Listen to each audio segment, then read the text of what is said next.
What caused Diddy to go from being totally protected and insulated to the floodgates opening up and, the ground falling out from underneath them? So remember the 50-50 profit sharing agreement that he made with this company, Diageo? So there's a brand named DeLeon that was a co-ownership deal between Diddy and Diageo, jointly acquired brand in 2013. But Diddy sues them in 2023, accusing them of neglecting the DeLeon brand, claiming racial discrimination, saying that Diageo is marketed as an urban brand and didn't support it like other premium spirits. He alleged they didn't treat him as a business partner. Now, if you don't know what Diageo is a company that's been around since the 1700s. It would be faster to name which alcohol brands it does not own rather than the ones that it does own. Like it owns Casamigos, Johnny Walker, Bailey's, Guinness, Don Julio, Crown Royal, Smirnoff, Captain Morgan. So pretty much every major alcohol that you know out there is owned by this company, Diageo. All right, so it's like a $60 to $80 billion market cap, makes about $17 billion a year in revenue. A British company, like the dude who's the chairman of the board is knighted, so he has Sir in front of his name. It's one of those companies that's got like, BlackRock, Vanguard, Fidelity as the main shareholders. What I'm getting at here, though, is that there's a difference between old money and new money. And like the oldest money that I could think of out there is like the money that's originates from the freaking British East India Company, because that's really where people start getting rich in like the past couple hundred years.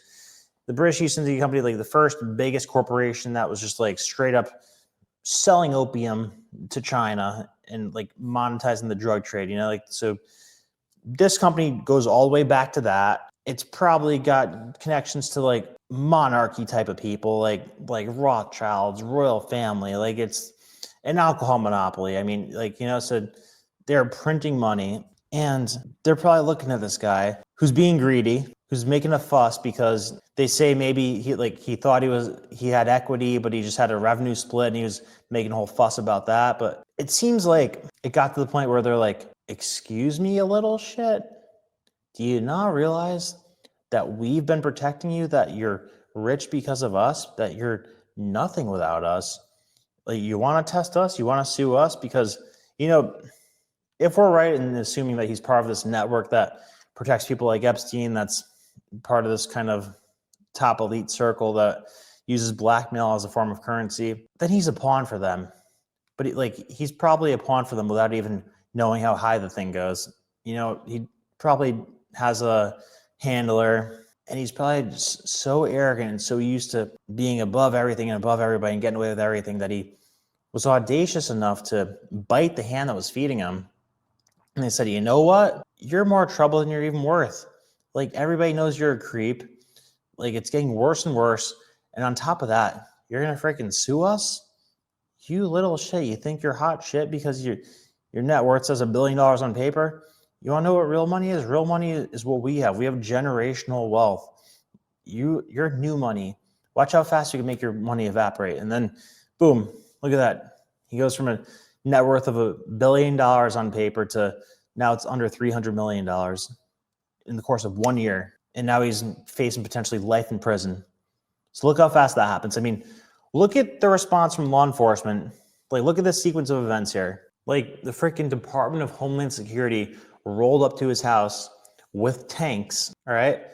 They start leaking information, like the 1,000 bottles of baby oil, random fact for them to leak. They find a bunch of ARs in his house, a couple with the serial number scratched off. That's big trouble. His plane goes dark, lands in the island of Antigua as his house is getting raided. And it's very strange, the Department of Homeland Security being sent to his house for stuff like assaults and trafficking and all that. Like, they could be throwing some serious stuff at him. So this whole thing, like, I don't know, just reading between the lines here, but I feel like he had the protection of the highest of the high, most powerful people in the world for the majority of his life because of the deals and connections he made, because of what he was willing to do.